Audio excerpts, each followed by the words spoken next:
Hello and good morning. How are you doing today, Michael? Hi, Arrow. I am doing well, sir. Thank you. What an amazing book. And I mean that in so many different ways because there are many grown men and women that need to read this book so they can go back and learn more about their own teen years, those growing years, those years of question, and maybe put some things back together that they've just kind of written off. I mean, this book is for so many different people. I tried to make it that way because you're exactly right. You forget things as you grow older, and you sometimes forget what it was like to be that age, and I think we need to be reminded occasionally. Now, the cover itself, and you're not supposed to judge a book by its cover, but it does get your attention right away. Every Star That Falls, sequel to the acclaimed novel Suicide Notes. Now, you know what people are going to see first, and they're going to go, oh, I've been there. Or they're going to say, I would never touch that, but then they will, because it serves as a brilliant invitation. Thank you. I mean, that was the struggle or challenge with Suicide Notes when it came out 15 years ago. People either loved the title or hated the title. Mm-hmm. There was no in between on that one.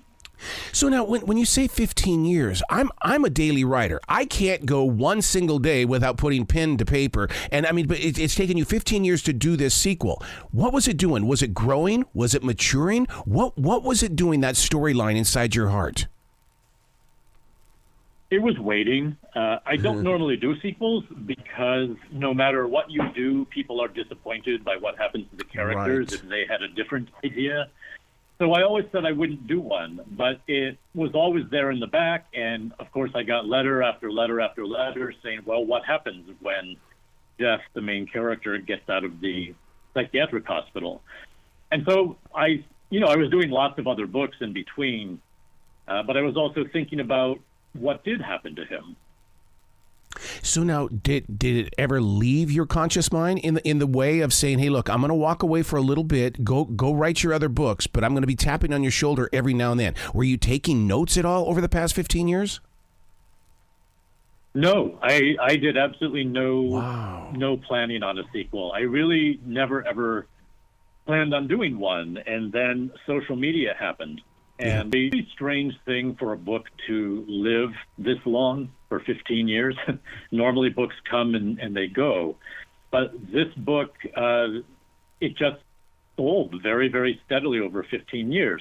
And then when social media happened, it took off as if it was a new book. It was a really wonderful thing to watch because Book Talk and Instagram and Twitter and all of those social media places, people were talking about it. And it got a whole new life out of that.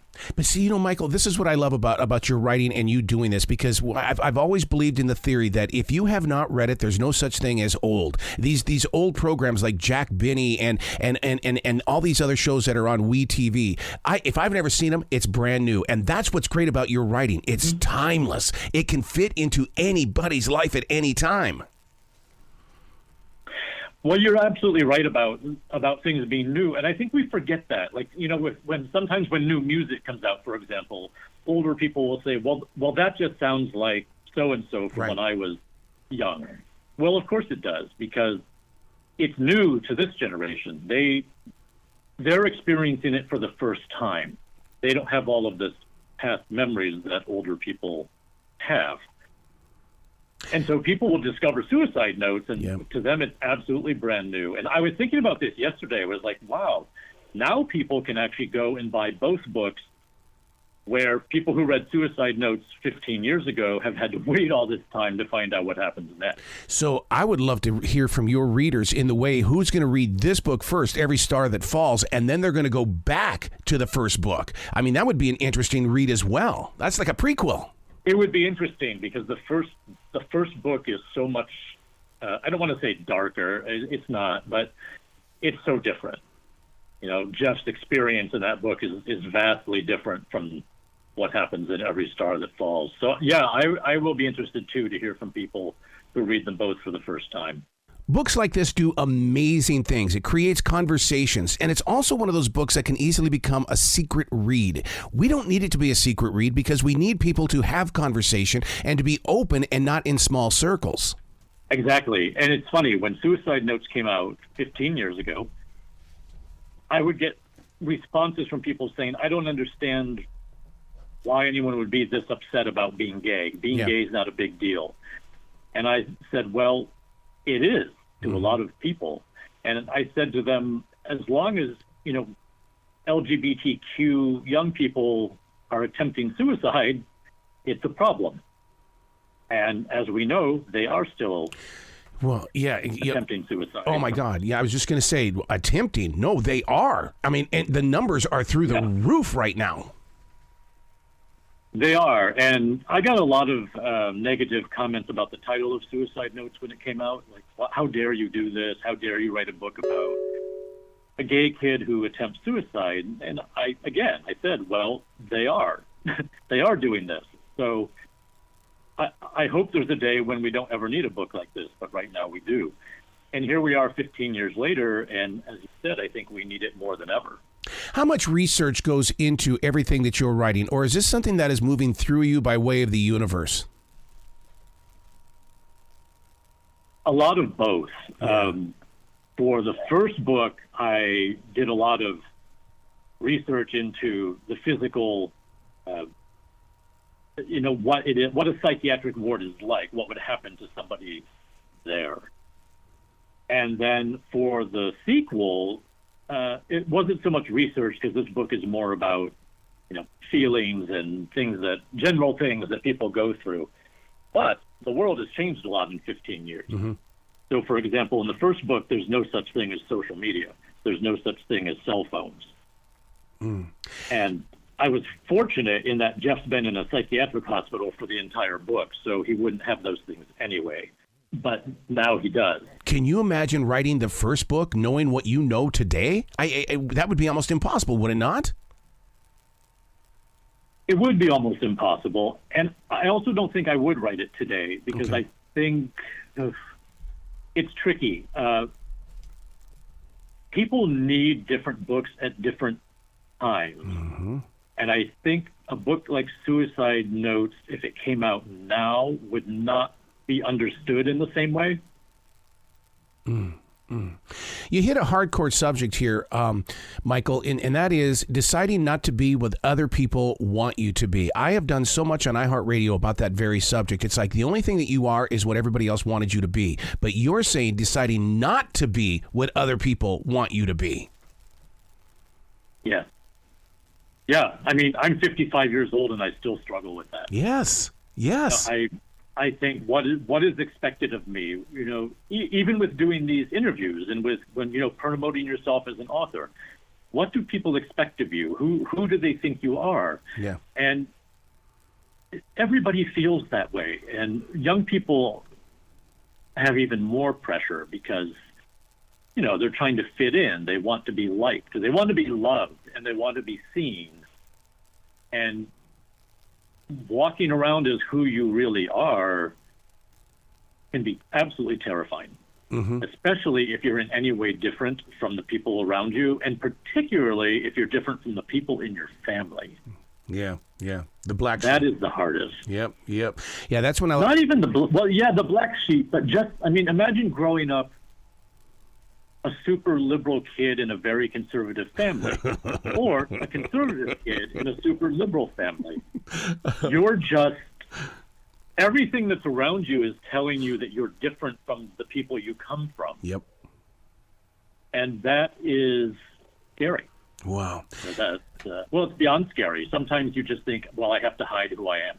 Yeah, that's usually when I turn around and I go, okay, I'm the greatest actor you will ever meet. What role do you want me to play today so that we can find peace? Yeah, exactly. And, we sometimes tell queer young people, you may have to wait until you're out of the house. And that is, I hate saying that to them, but, you have to consider your safety first. And when considering your safety involves hiding who you are, that is not fun. I mean, I grew up in a conservative Christian family all the way through college, and that was hard for me, and it wasn't nearly as hard as it is for a lot of these young people. Yeah. Oh, my God. You are every bit the reason why I've created View from the Writing Instrument on iHeartRadio, because people will read your words, but they don't get to hear your voice or your story, and you have been so open with me this morning. I think you have to be, especially if you're writing for young people. Mm-hmm. I'm always amazed when I meet people who create art and they're so closed off, because that is the absolute opposite of what art is supposed to do. You cannot become who you are, and you cannot have the life that you're meant to have if you're not open. Yep. Yep. You're not going to believe what I did yesterday. For the first time in my life at 61, I watched Hair and Jesus Christ Superstar. That's what I want these young adults to do. Go back and watch these classics and have your own experience. Yes. And lucky you, experiencing them for the first time. Yes. Yeah. Hair. My cousin Chris had the soundtrack to Hair when I was probably, I don't know how old I would have been, 13 or so? And it was a revelation.